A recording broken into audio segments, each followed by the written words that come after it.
काशीनाथ सोलाके पाटील, दलित महासंघाच्या महिला आघाडीच्या अध्यक्षा पुष्पलता सकते, या कार्यक्रमासाठी उपस्थित असलेले सन्माननीय सीमा आवळे, नगरच्या जिल्हाध्यक्ष अरुणाताई कांबळे, त्याचबरोबर मनीषा महापुरे, शबाना मुजावर, कल्पना कांबळे, ज्योती अवखडे, साधना वाघमारे, सुनीता चव्हाण, सुनीता थोरात, नगीना मांजरे, राणी चव्हाण, चंद्रभागा कांबळे, शकुंतला वायदंडे वहिनी, सुवर्णा सकते, हर्षदा तडाखे, पूजा जाई, आणि तुझं नाव माझ्या लक्षात नाहीये पण फोटो माझ्या लक्षात आहे, पूजा. ओके, पूजा. या कार्यक्रमासाठी उपस्थित असलेले दलित महासंघाचे राज्य सरचिटणीस, प्रभारी राज्य सरचिटणीस आता म्हणूया, आमचे शंकरराव महापुरे, त्याचबरोबर प्रभारी आणि आजच्या कार्यक्रमाचे मुख्य संयोजक प्रकाश भाऊ वायदंडे, बहुजन समता पार्टीचे जिल्हाध्यक्ष रामभाऊ चव्हाण, रामभाऊ दाभाडे, ज्याने अत्यंत सुंदर अशा पद्धतीचं सूत्रसंचलन करत आहे ते तडाखे सर, कृष्ण कमळची टीम आवर्जून उपस्थित आहे. मी आपल्या सगळ्यांचं मनापासून स्वागत करतो. नगर जिल्हा अध्यक्ष संजय चांदे, चंद्रकांत सकट, हरिभाऊ, त्यांचे सगळे सहकारी आणि मित्र, सगळ्यात जास्त आनंदाचा क्षण आणि दिवस माझा आहे. त्याचं कारण असं की अगदी अनपेक्षितपणे माझ्या समोर बसलेल्यापैकी 5 जणींनी भाषण केली. त्या दोघी, नाव माझ्या लक्षात नाही, तडाखे आणि भोसले, नाव काय तुझं? दीपाली भोसले आणि माधुरी तडाखे, जाई वायदंडे, पूजा बल्लाळ, कल्पना कांबळे, माझ्या समोर असणाऱ्यापैकी 5 महिलांची भाषणं झाली आणि स्टेजवरच्या बहुतेक सगळ्यांची भाषणं झाली. हर्षदानं सुद्धा भाषण केलं, पण मला एक फोन असल्यामुळे मला तिकडे जावं लागलं, मला ऐकायला मिळालं नाही आणि आपल्याकडे रिपीट करायची पद्धत नाहीये. रिव्हर्स घेतलं असेल किंवा काय, पण रेकॉर्डिंग जर केलं असेल तर मला बघायला मिळेल. दिलीप सकटे इथे उपाय आणि आमचे पत्रकार मित्र जयवंत सकटे आहेत आणि पत्रकार मित्र उपस्थित आहेत. खरं म्हणजे स्त्रियांनी बोलावं म्हणून मी 30 वर्ष प्रयत्न करतो. किती वर्ष? 30 वर्ष. आणि त्यात पहिल्यांदा मला यश कोणाच्या बाबतीत आलं असेल तर पुष्पलता सकटेच्या. खुरवून मनीषा बहिणींना खुरवून तुम्ही बोला ते नाही. सीमा मॅडमला म्हणलं बोला, त्या बी नाही. कांबळे मॅडमला बोलावं, नाही. तर म्हणलं ह्या तिघी बहुतेक करून शंकररावनी सांगितलं तरच बोलतील, माझं काय ऐकतील का नाही म्हणलं काही सांगता येत नाही. पण त्यांनी आपली जागा धरलेली आहे. हा, बोलले की नंतर बघा, म्हणजे नुसती सुरुवात केली तर बोलायला सुरुवात झालेली आहे.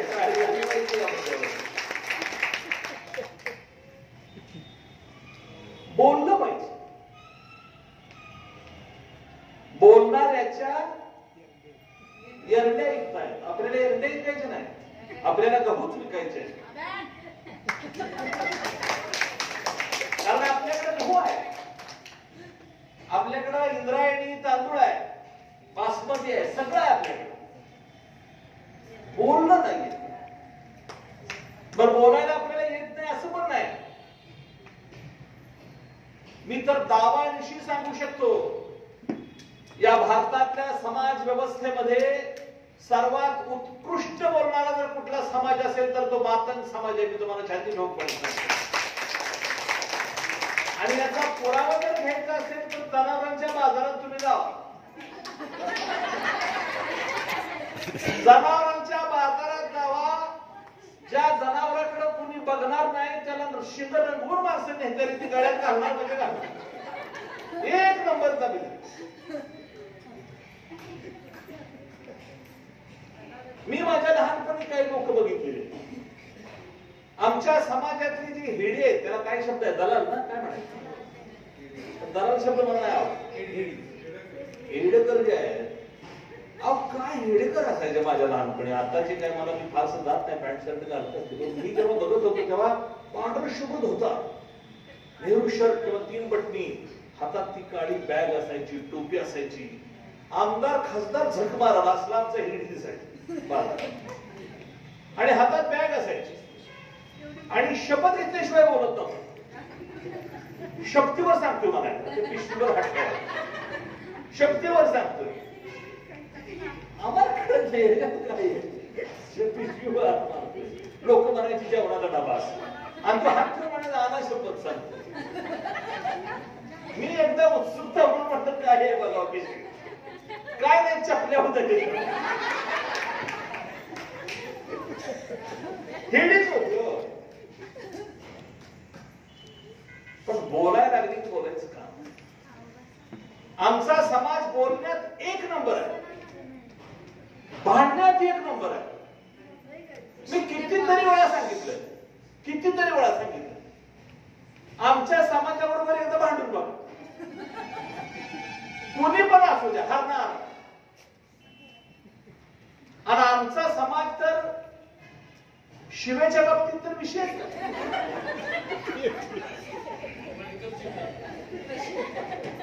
शिवी तर अशी आहे.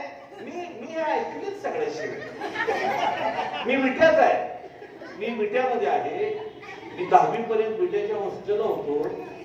आणि विट्याचं हॉस्टेल ते काही साध्या सुध्या माणसांचं नव्हतं.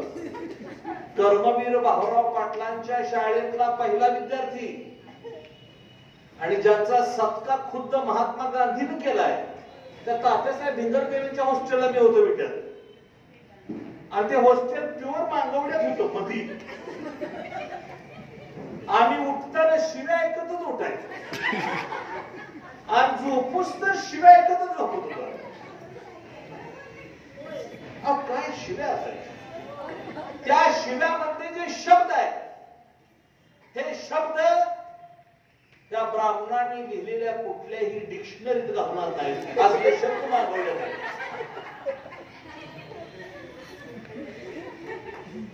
खजिना आहे शब्दांचा, खजिना आहे खजिना. आणि म्हणून अण्णाभाऊ साठे का वेगळे झाले? आजपर्यंत खूप दिग्गजांनी मराठी साहित्यामध्ये आपलं स्थान निर्माण केलं, पण ह्या सगळ्यांची भाषा एकच होती, या सगळ्यांची वाक्यरचना एकच होती, या सगळ्यांच्या साहित्यातली शब्दरचना तीच होती. पण अण्णाभाऊ वेगळे होते कारण त्यातले शब्द मागवाड्यातले शब्द होते. ते गावाला एका एका शब्दावरती अण्णाभाऊंच्या, एका कादंबरीवर, कथेवरती लोक संशोधन करायला लागले. ते कुठं काढलंय अण्णाभाऊंनी? आमचा समाज असेल गावाच्या बाहेर, आमचा समाज असेल गरीब, परंतु जशी कोळशेच्या खाणीत हिरा असतो तशा आमच्या समाजामध्ये एक एक सर्व क्षेत्रामध्ये चमकणारे हिरे आहेत, माणकं आहेत. आणि ते शोधायचं काम खरं तर दलित महासंघाच्या माध्यमातून दिलीप सत्ते, आज मी तुमचं मनापासून बोलतो, तुम्ही अशा 2 मुली इथं आणल्या की आता त्या 2 मुली आम्हाला नेहमी पाहिजे. आता म्हणतात त्यांच्या घरातल्यांना त्या अडचणच झाल्या असणार त्या आणि तुमच्या सगळं वाटार भेटून काढतात काय काय कोण असतात नाही ना. काय झालंय कोणाचं? अच्छा या मुलींचा. ओके हा. पण आनंद या गोष्टीचा आहे की इथं अगदी 5-6 वर्षाच्या जशी मुली आहेत तशा 60-70च्या आमच्या आया सुद्धा इथं आहेत.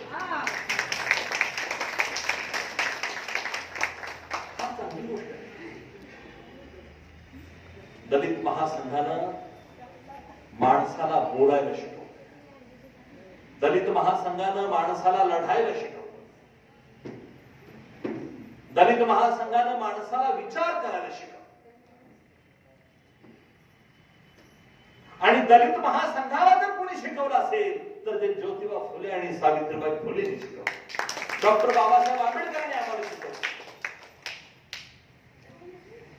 मी विद्यार्थी असताना जे ग्रंथ वाचून झपाट, मॅडम तुम्ही मला सांगितलेला किस्सा मी चाट पडलो काय मला माहित नव्हतं.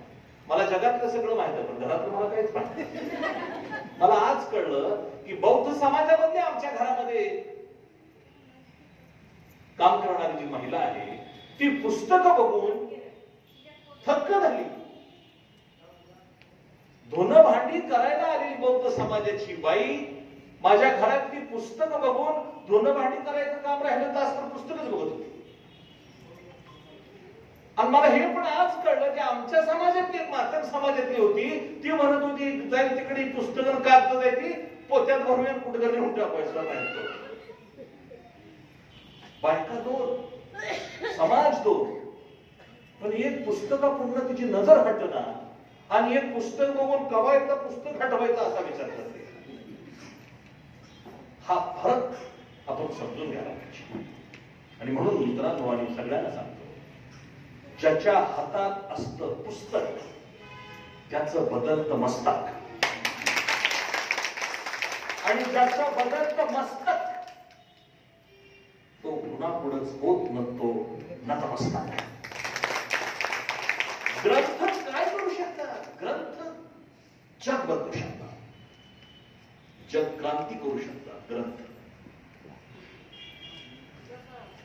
परंतु या देशामध्ये मात्र ग्रंथांनीच आपल्या सगळ्या समाजाची वाट लावली. एका फार मोठ्या समाजाला गावाच्या बाहेर काढलं, ग्रंथाच्या पानावर लिहून ठेवलं की अस्पृश्याने गावाच्या बाहेर राहायचं, अस्पृश्याने चांगल्या घरात राहायचं नाही, अस्पृश्याने दागिने घालायचे नाहीत, अस्पृश्याने चांगले कपडे घालायचे नाहीत, अस्पृश्यांना मातीची भांडी वापरताना सुद्धा काठ काढायची आणि भांडी वापरायची.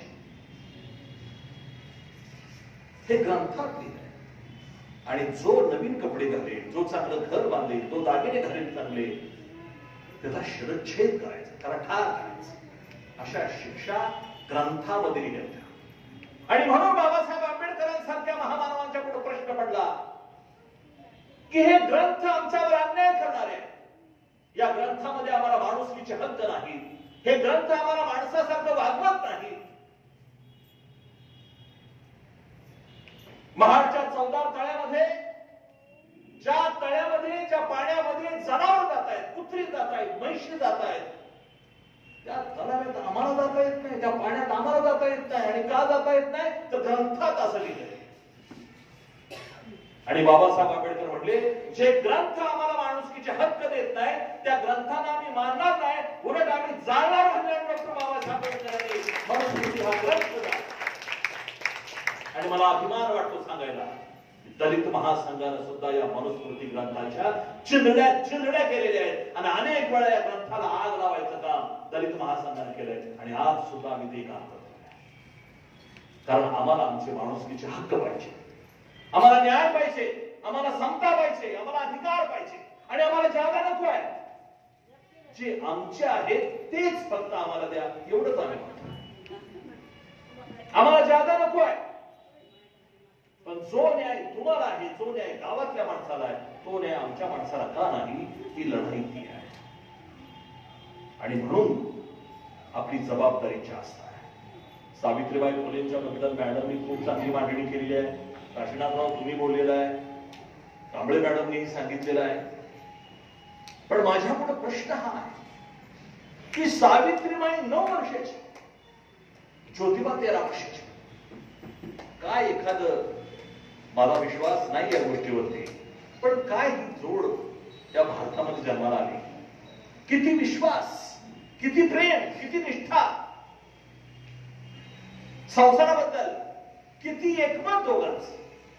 मूल होत नाहीत म्हणल्यानंतर ज्योतिबाला सावित्री म्हणाली, आपल्याला मूल पाहिजे, तुम्ही एखादी माझ्यासाठी सवत आणा. तर ज्योतिबा म्हणले, मला सवत आणायला सांगतेस, त्याच्यापेक्षा मला तू सवता का आणतेस? हे सोपं नाहीये, हे सोपं नाही. पण जशी तुझी जिंदगी तशीच माझी, आपण दोघं वेगळे नाही. हा विचार घरात रुजवणारा आहे की दोन कुटुंब, विधवा स्त्रीचे केस कापणाऱ्या न्हाव्यांचं संघटन. न्हाव्यांना हे दोघं नवरा बायको हात जोडतायत आणि सांगतायत ह्या विधवा बायकांचं केस कापू नका, आणि न्हाव्यांनी संप केला. हे लोक ब्राह्मणांच्या विरुद्ध नव्हते, हे लोक कुठल्या धर्मदत्ताच्या विरुद्ध नव्हते, हे लोक माणुसकीच्या बाजूच्या, हे लोक न्यायाच्या बाजूच्या, स्त्री पुरुष समतेचा आग्रह करणारे हे लोक होते.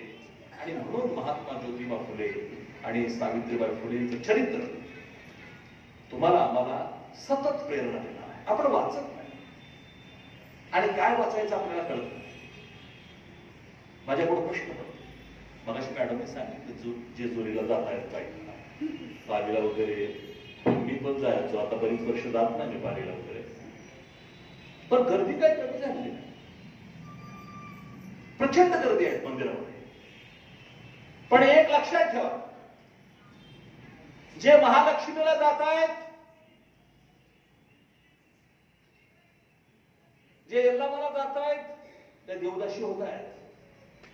जी यल्लामाची पूजा करते ती देवदाशी होती, जी खंडोबाची पूजा करते ती मुरळी होती, जी ज्योतिबाची पूजा करते ती भावीन होती, आणि जी या सावित्रीची पूजा करते ती कलेक्टर आणि डीएसपी होते. आपल्याला ठरवायचं काय व्हायचं? फुलेंचा, सावित्रीबाई फुलेंचा, सावित्रीबाई फुलेंचा. त्यांना तसं म्हणायचं होतं, पण ती फुलेच पडल्यापासून आपल्याला हे ठरवावं लागेल की महालक्ष्मीची पूजा करायची, पालीची पूजा खंडोबाची करायची, ज्योतिबाची करायची, का सावित्रीची पूजा करायची. जर तुमच्या घरातली मुलगी, कोणाला वाटतं सांगा मला, माझी मुलगी देवदासी व्हावी, माझा पोरगा जोगती व्हावा, माझी मुलगी भावीन व्हावी, माझी मुलगी मुरळी व्हावी, कुणाला वाटतं? आणि जर तुम्हाला हे वाटत नसेल तर कशाला पाहिजे हे देव? प्रश्न देवावरचा आहे, कर्मकांडाच्या मुद्द्यावरचा आहे. आणि या कर्मकांडाविरुद्धची लढाई तर अगदी राजा राममोहन राय पासून सुरू आहे, बुद्धापासून सुरू आहे, महावीरापासून सुरू आहे, बसवेश्वरापासून सुरू आहे, कबीरापासून सुरू आहे, गुरु नानक पासून सुरू आहे.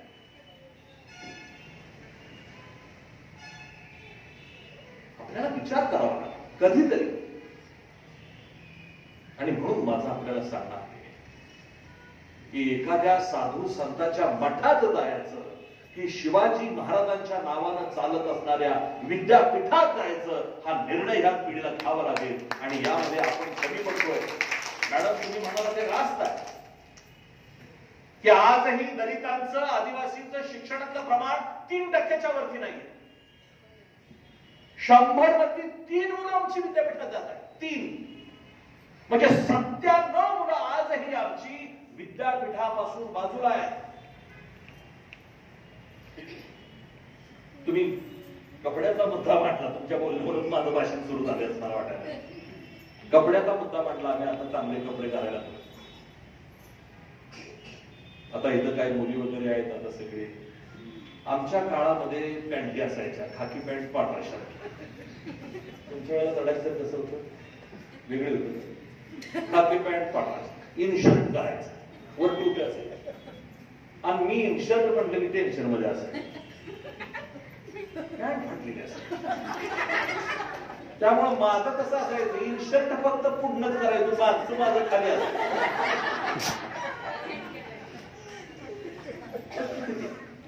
मॅडम, गेले दिवस गेलेले आहेत ते आता. पूर्णच फक्त इनशर्ट असायचं. शिक्षकांनी विचारलं, येस सर. आणि जाताना मात्र त्या लाल कशी इन्सर्ट करतो म्हणायचं काय बसायचं. आणि आज जेव्हा सलमान खान सारखा हिरो फाटलेली जीन्स घालतो त्यावेळेस मला वाटतंय आमच्या टाइमाला ही फॅशन का नव्हती. अशी परिस्थिती आहे. दिवस बदलते, दृष्टिकोन बदलतोय, परंतु सगळ्यात महत्वाचा आहे माणूस बदल. आणि माणूस बदलण्याची लढाई आज ही तीव्र करावी लागणार. आजही महाराष्ट्रामध्ये अन्याय अत्याचार होत आहेत. तुम्हाला माहित नसेल, कारव्याजवळ कालच एका मुलीचा ठेचून खून करण्यात आला, दगडानं ठेचून मारला. उद्याच्या पेपरलाही बातमी, तुमच्या पत्रकार मित्रांना माहित असेल, बॉडी कोणाच्या अजून सिद्ध झालेलं नाहीये. किती नाजूक असतायत मुली, किती सुंदर असतात मुली, आणि अशा मुलींची दगडानं ठेचून खून करायचे. किती काय जनावर सुद्धा अशा पद्धतीने वागू शकत नाहीत आपापल्यामध्ये. जिच्यावरती बलात्कार करायचा, तिच्या अंगामध्ये सळ्या खोपसायच्या. काय माणसं आहेत अरे, काही माणसं आहेत. कुठल्या टोकाला जातोय आपण? ज्या गर्भामध्ये आपल्या स्त्री भ्रूण हत्येचा मुद्दा आपल्याला माहित. विज्ञान एवढं पुढे गेले, आम्ही सांगत असतोय विज्ञानवादी बना, समतावादी बना. आईच्या गर्भात स्त्री बाळ आहे म्हटल्यानंतर गर्भातच त्याची हत्या करायची. त्या अंबाजोगाईमध्ये, बीड जिल्ह्यात अंबाजोगाईला डॉक्टर होते, मुंडे नावाचे नवरा बायको डॉक्टर होते. ते गर्भपात करायचे. आणि आंध्र प्रदेश, तेलंगण, कर्नाटकावरून लोक यायची, सोनोग्राफी करायची, आणि पोटात जर स्त्री असली की ती लाईन लागायची अक्षरशः. हे सगळे रोज शेकडो अबॉर्शन, हे शेकडो अबॉर्शन हे टाकायचं कुठं? आणि म्हणून त्या डॉक्टरनी 2 कुत्री पाळली होती. ती जलापलं की त्या कुत्र्याचे टाकायचं, आणि ती कुत्री वाघासारखी झाली.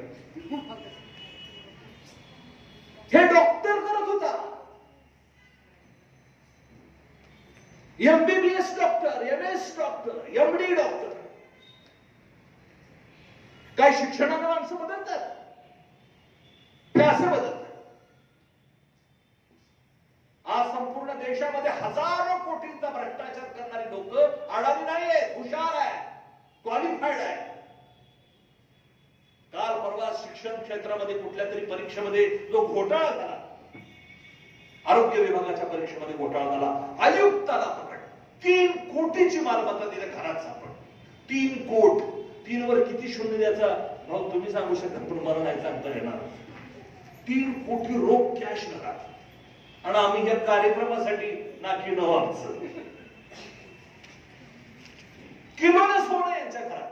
सगळी शिकलेली माणसं. त्यामुळे शिक्षणामुळे माणूस बदलेल यावर माझा विश्वास राहिलेला नाही. विचार बदलला पाहिजे, मस्तक बदलला पाहिजे. हा डोक्यात जो मेंदू आहे तो मेंदू बदलला पाहिजे, आणि त्याची तयारी या महिलांच्या माध्यमातून होऊ शकते. माझी मनापासूनची इच्छा आहे की महिलांचं एक स्वतंत्र युनिट व्हावं. आणि आज मी खूप समाधानी आहे की आज पहिल्यांदा दलित महासंघाच्या इतिहासामध्ये पुरुषांच्या पेक्षा स्त्रियांची संख्या स्टेजवर जास्त होती. आणि हे वाढलं पाहिजे. एक काळ तर असा आला पाहिजे की आम्ही कुणी नसू, तुम्हाला वाटलं तर आम्हाला बोलवा, नाही तर सांगा, तुम्ही जावा, आम्ही जातो.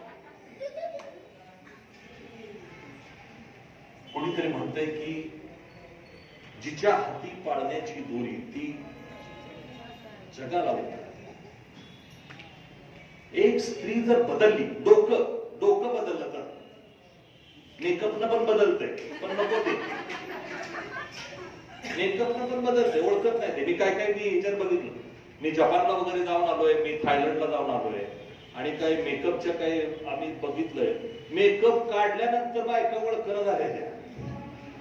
इतका मेकअप असतो चायनामध्ये वगैरे. आपण जपान मधले काही व्हिडिओ बघितले, कळतच नाही. डोकं बदललं पाहिजे, आणि या डोक्यामध्ये आणि डोळ्यापुढं फक्त माणूस असायला पाहिजे. तुम्ही मगाशी सारखं काय म्हणत होता ते हालेलुया हालेलुया. ख्रिश्चन धर्मामध्ये येशूला मानणारे जो एक धर्म आहे तो ख्रिश्चन धर्म. येशू मला फार आवडतो. येशू सारखी स्टाईल करायची माझी फार इच्छा असायची. मी माझ्याकडे तसे फोटो बनायचे.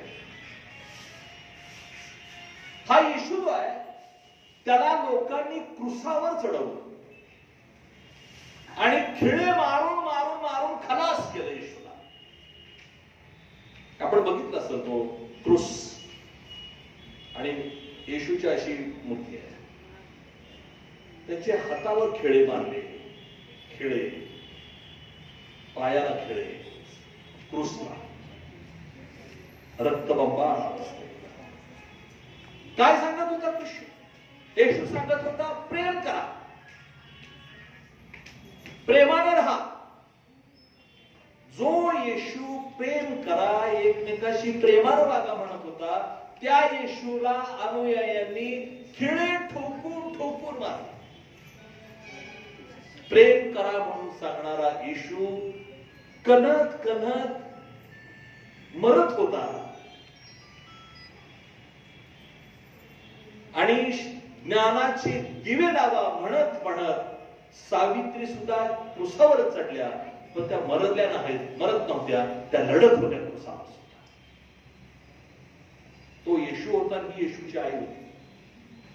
येशू म्हणजे तो यशवंत. तुम्ही सांगा आज तर महिला असेल, गरीब असेल, रोज क्रुसावर चाललाय, रोज मरतोय. हे रोजचं मरण माणसाचं थांबलं पाहिजे आणि त्याचं आयुष्यात एक नवं जगणं सुरू झालं पाहिजे. म्हणून दलित महासंघाची ही चळवळ एका विचारानं चाललेली आहे. मी जास्त वेळ घेत नाही. मी घड्याळात बघा, मी 5 मिनिटात संपवतो. इथं मोठ्या संख्येला महिला मेळावा आहे म्हणून सांग की राजाराम मोहन रायनी फार मोठं काम केलं. सती प्रथा बंद करण्यासाठी त्यांनी पुढाकार घेतला. पण कधी घेतला?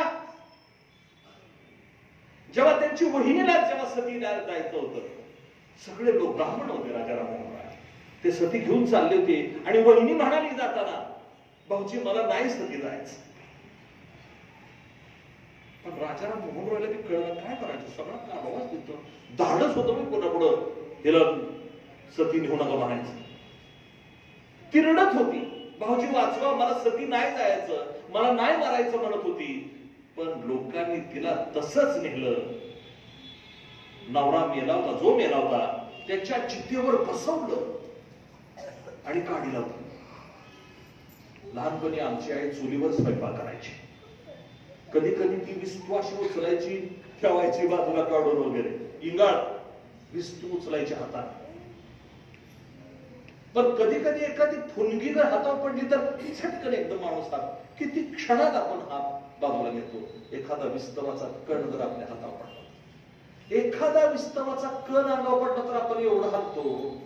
इथं तर जिवंत बाईला चितेवर बसवायचं, काडी लावायची. काही माणुसकी आहे का? राजाराम मोहन राय तिच्यावर आवाज उठवला. हे केशवपन, हे कुमारी चरठ विवाह, किती अमानुष प्रथा होती या देशामध्ये.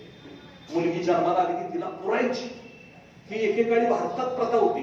आता तर गर्भातच मारायला लागले, हा कुठचा. पण अशा अवस्थेमध्ये या परंपरा बदलत बदलत आज आपण आलोय. स्त्रियांना शिक्षणाची संधी नव्हती, आज मुली शिकायला लागले, पायलट विमान चालवायला लागले, यानामध्ये बसायला लागले, परग्रहावर जायला लागले, स्त्रिया बदलायला लागले. पण तरी सुद्धा या धर्म आणि कर्मकांडाच्या बेड्यातून त्यांची सुटका होत नाही. आणि म्हणून माझं असं सांगणं आहे, आणि मी एक भूमिका मांडणार आहे. रामभाऊ, मी गेली 25 वर्ष या घटनेनं फार अस्वस्थ आहे आणि अशोकराव मी भूमिका मांडतोय. आणि ती म्हणजे माझे वडील जेव्हा वारले होते त्यावेळेला आमच्या आईला जेव्हा तिथं नेलं, तो प्रसंग मला आठवतो. आमची आई अतिशय डॅशिंग होती. माझी आई ती अन्याय करत तो माणूस कोण आहे बघत नव्हती, दगडाला मारत होती आमच्या हातात दगड घेऊन ती दगड असा त्या माणसाला हाणत होती. असं दगड फिरकून मारत नव्हतं, दगड घेऊन दगड हाणायचं त्याच्या हातात.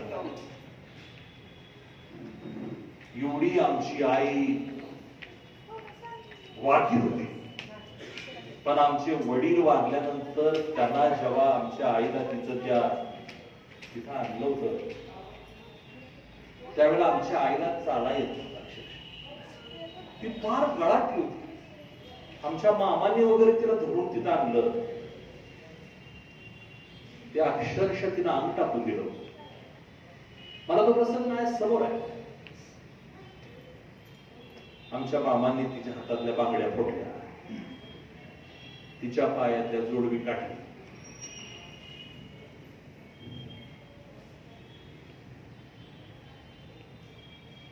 तो प्रसंग मला फार भयानक वाटतो. आमच्या आईचा आक्रोश मला दिसतोय.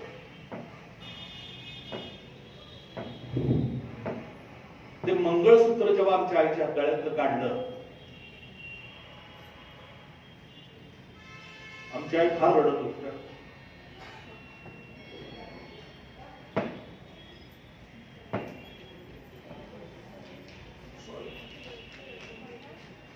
तो प्रसंग मला फार भयानक वाटतो. मी तेव्हापासून विचार करतोय आणि मी आज ती गोष्ट आपल्यासमोर शेअर करायचं ठरवतो. आमच्या सासूबाईंचा एक प्रसंग तोच बघितला. भारतामध्ये स्त्रीपेक्षा नवरा मोठा असल्यामुळं तो लवकर जातो आणि विधवा पण पाहिजे. आणि विधवा पण इतकं क्रूर आहे, इतकं भयंकर आहे की ते जीवन अतिशय वाईट. आणि म्हणून मुलींनो आणि बायकोंनो, मी एक गोष्ट तुमच्या बरोबर बोलायचं म्हणतोय. मला असं वाटतंय, परवा माझी बहीण आमच्या भाऊजी गेले, मी नाही गेलो त्या कार्यक्रमाला, कारण तो प्रसंग बघण्याचं धाडच माझ्यात नाही. ती जोडवी काढा, बांगड्या फोडा, मंगळसूत्र तोडा, कानातली फुलं काढा, कुंकू पुसा. फार भयानक तो प्रसंग वाटतो मला. आणि म्हणून माझी एक इच्छा, माझ्या मनात ही गोष्ट 20-25 वर्ष झालं आहे की जरी नवरा मेला तरी बाईला विधवा म्हणून लग्नाच्या वेळेला जे काही सौभाग्य अलंकार मिळतं ते नवरा गेल्यानंतर, पतीच्या निधनानंतर सुद्धा ते काढलं नाही पाहिजे, असं माझं मत आहे. नाही काढलं पाहिजे. कशासाठी काढायचं सांगा मला? आयुष्य तिनं त्या काढलेलं असते त्याच्याबरोबर, त्याच्याबरोबरचा संसार असतो, त्याची मुलं असतात, त्याला नातवंड असतात, त्याच्या आठवणी असतात. यापेक्षा मंगळसूत्र मोठं आहे का? यापेक्षा थोडी मोठी आहेत का? आज दलित महासंघाच्या माध्यमातून आपण एक ठराव करूया आणि हा ठराव कदाचित सामाजिक परिवर्तनाच्या चळवळीमधला महाराष्ट्रातला आणि देशातला पहिला ठराव असणार आहे. आणि तो ठराव मी मांडतोय. आणि तो ठराव म्हणजे पतीच्या निधनानंतर स्त्रियांनी आपले सौभाग्य अलंकाराचा त्याग करू नये, असा मी ठराव मांडतोय. आणि मी सगळ्यांच्या समोर सगळ्यांना सांगतोय, पुष्पा मी तुलाही सांगतोय,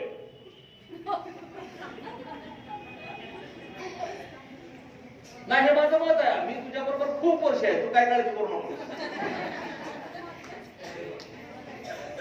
हे नाही करायचं आपण. किती मोठा संसार असतोय